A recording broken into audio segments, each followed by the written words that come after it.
नमस्कार दोस्तों, HRDIS में आप सभी का स्वागत है। आप सभी लोग कैसे हैं? आई होप कि आप सभी लोग अच्छे होंगे और अपनी पढ़ाई को अच्छे से कर रहे होंगे। देखिए, आज है 12 अक्टूबर और आज के देखेंगे करंट अफेयर्स कौन से महत्वपूर्ण हैं। इसके पहले अगर आप लोगों में से कोई भी चैनल पर नया है तो आप लोगों से रिक्वेस्ट है कि प्लीज़ चैनल को लाइक, शेयर एंड सब्सक्राइब जरूर कर दें, क्योंकि इस चैनल के माध्यम से न सिर्फ आपको डेली करंट अफेयर्स मिलता है, बल्कि इसके माध्यम से RO UPPC 2024 की फ्री ऑफ कॉस्ट क्लासेस भी दी जा रही हैं। इसके अलावा किसी भी आयोग से संबंधित कोई भी महत्वपूर्ण जानकारी होती है परीक्षा की दृष्टि से, वो सभी आपको अपडेट कराई जाती है। तो इसलिए इन सभी प्रकार की सुविधाओं को लेने के लिए आप लोग प्लीज़ चैनल को लाइक, शेयर एंड सब्सक्राइब जरूर कर दीजिएगा। चलिए बिना देरी के हुए आज का सेशन स्टार्ट करते हैं और देखते हैं कि आज का पहला करंट अफेयर्स क्या है। इसके पहले मैं आपको बताना चाहता हूं कि जो करंट अफेयर्स आपको दिया जाता है ये RO UPPC, CPSC, PET, BPSC, RIS, MPPSC, UGC net, CUT सहित सभी एक दिवसीय परीक्षाओं के लिए उपयोगी होता है। ठीक, तो चलिए फिर देखते हैं कि आज का पहला प्रश्न क्या है। पहला प्रश्न है कि वर्ष 2023 में विश्व दृष्टि दिवस कब मनाया गया इस बार वर्ष 2023 में। तो इसका जो राइट आंसर है वो है आपका ए, यानी कि 12 अक्टूबर को वर्ष 2023 में विश्व दृष्टि दिवस मनाया गया। आइए इसकी व्याख्या देखते हैं कि विश्व दृष्टि दिवस प्रतिवर्ष अक्टूबर के दूसरे गुरुवार को मनाया जाता है। यह एक वैश्विक कार्यक्रम है जिसका उद्देश्य अंधापन और दृष्टि बाधिता की ओर ध्यान आकर्षित करना है। ध्यान रखिएगा, वर्ष 2023 में यह दिवस 12 अक्टूबर को मनाया गया, यानी कि 12 अक्टूबर आज का दिन है। आज ही के दिन जो है ये दृष्टि दिवस, विश्व दृष्टि दिवस मनाया जा रहा है। थीम की अगर बात करें, थीम बहुत महत्वपूर्ण होता है। थीम की बात अगर करें तो इस वर्ष की थीम है काम करते समय अपनी आंखों को से प्यार करें, यानी कि आप अपनी दृष्टि का ध्यान रखें, अपनी आंखों का ध्यान रखें। और आपको पता होगा कि कुछ महत्वपूर्ण अंगों में एक जो हमारी आंख है बहुत महत्वपूर्ण होती है, क्योंकि जो संसार इतना खूबसूरत है, प्रकृति इतनी खूबसूरत है, और उस खूबसूरती को देखने के लिए हमें हमारी आँख की आवश्यकता होती है, दृष्टि की आवश्यकता होती है, इसलिए हमें उसका ध्यान देना चाहिए। ठीक है, बहुत ज़्यादा फ़ोन का भी इस्तेमाल नहीं करना चाहिए। ध्यान रखिए, मैं इस बात को यहाँ पर ऐड ऑन कर दे रहा हूँ कि फ़ोन का बहुत ज़्यादा इस्तेमाल करने से भी आपकी जो आई साइट है वो वीक हो जाती है। तो इसलिए कम से कम प्रयोग करें। जहाँ आपकी पढ़ाई से संबंधित कोई चीज़ आपको करनी है या कोई अन्य काम करना है तो ही आप इंटरनेट या लैपटॉप या इन सब चीज़ों का इस्तेमाल करें, कम से कम करें। और अगर इस्तेमाल भी करें तो स्पेक्स लगाएं, उस प्रकार के जो फ़ोन से निकलने वाली रेजेस से जो आपको बचाती है। तो कुछ प्रिकॉशंस लेकर के आप अपनी चीज़ों को बेहतर कर सकते हैं। चलिए एनीवेज, क्वेश्चन नंबर 2 देखते हैं। हाल ही में बच्चों में कुपोषण के प्रबंधन के लिए नए मानकीकृत प्रोटोकॉल की शुरुआत की गई है। यह निम्नलिखित में से किस मंत्रालय की पहल है? ध्यान रखिएगा, इंपॉर्टेंट क्वेश्चन है। महिलाओं से और बच्चों से संबंधित अगर कोई भी योजना, कोई भी प्रोटोकॉल इस तरीके से लॉन्च होता है तो वो महत्वपूर्ण होता है। ध्यान रखिएगा, इसका जो राइट आंसर है वो हो जाएगा आंसर आपका ए, यानी कि महिला एवं बाल विकास मंत्रालय द्वारा ये जो है आयोजित किया गया है। ये पहले शुरुआत की गई है। नीति आयोग नहीं होगा, WHO नहीं होगा, इनमें से ध्यान रखिएगा। तो व्याख्या देखते हैं कि बच्चों में कुपोषण के प्रबंधन का यह प्रोटोकॉल भारत सरकार के महिला एवं विकास मंत्रालय प्लस स्वास्थ्य एवं परिवार कल्याण मंत्रालय द्वारा तैयार किया गया है। ध्यान रखिएगा, महत्वपूर्ण प्रश्न है, इसको देख लीजिएगा आप लोग एक बार।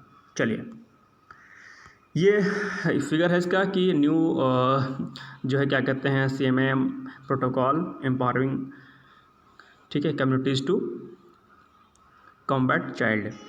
तो इसको ध्यान रखिएगा आप, ये बहुत महत्वपूर्ण चीज़ है। और ये फिगर के माध्यम से आप इसको समझ सकते हैं कि किस तरीके से इसके फ़ायदे हैं।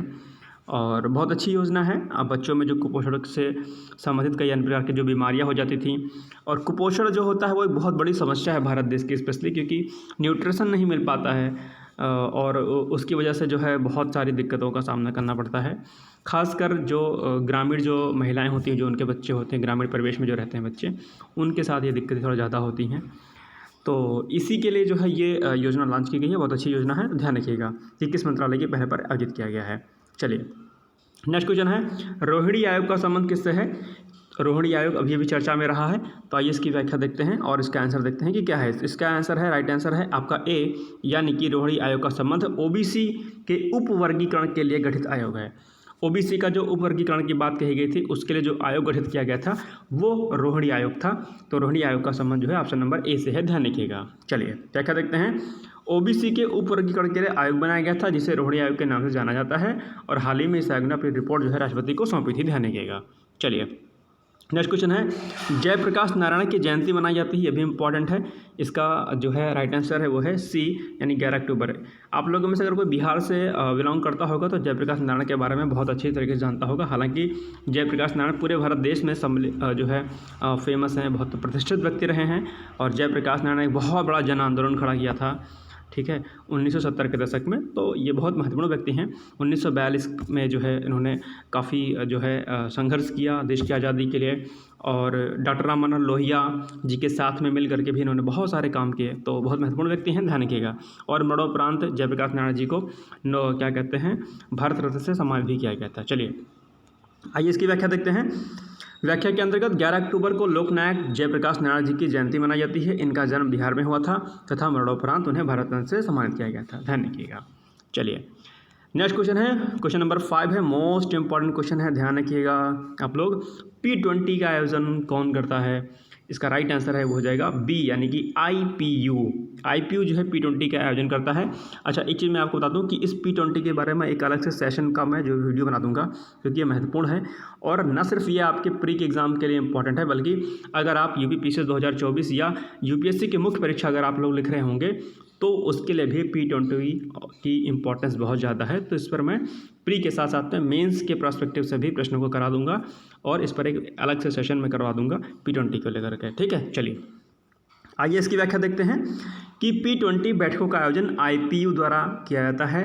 ध्यान रखिएगा IPU क्या है? IPU दुनिया भर की सांसदों का एक वैश्विक संगठन है, ध्यान रखिएगा, ठीक। और IPU की स्थापना 1889 में हुई थी, ये चीज़ बहुत महत्वपूर्ण है, ध्यान रखिएगा। और इसके अलावा महत्वपूर्ण इसमें यह भी है कि जो G20 की जो अध्यक्षता करता है जो देश, उस देश में P20 की बैठक होती है। तो ये आप जो है आपके लिए जो है महत्वपूर्ण है, ध्यान रखिएगा। एनीवेज नेक्स्ट क्वेश्चन देखते हैं। ऑपरेशन पवन की शुरुआत की गई थी, अभी जो है ये चर्चा में है। चर्चा में इसलिए है क्योंकि जो है 12 अक्टूबर 1987 यानी कि 12 अक्टूबर 1987 को ही ऑपरेशन पवन की शुरुआत की गई थी। ऑप्शन नंबर सी इसका राइट आंसर, ध्यान रखिएगा, महत्वपूर्ण प्रश्न है। आइए इसकी व्याख्या देखते हैं कि वर्ष 1987 में यानी कि 1987 में 12 अक्टूबर को भारतीय सेना ने श्रीलंका के हिंसक जातीय संघर्ष को विराम देने के लिए ऑपरेशन पवन की शुरुआत की थी। आपको बता दूं कि श्रीलंका में 80 के दशक में जातीय संघर्ष हो रहा था, जातीय हिंसक झड़पें बहुत ज़्यादा हो रही थी। और ऐसी स्थिति में जो वहाँ के जो व्यक्ति थे, जो लोग थे, वो शरणार्थी के रूप में भारत आ रहे थे और एक बड़ी संघर्ष की स्थिति उत्पन्न हो रही थी। तो इन्हीं चीज़ों को शॉर्ट आउट करने के लिए भारत और श्रीलंका के मध्य में ऑपरेशन पवन की शुरुआत की गई थी। शांति बहाली के लिए शुरुआत की गई थी। तो ऑपरेशन पवन जो है भारतीय सेना ने चलाया था और वहाँ पर फिर शांति जो है कायम किया था। तो बहुत महत्वपूर्ण है, ध्यान रखिएगा।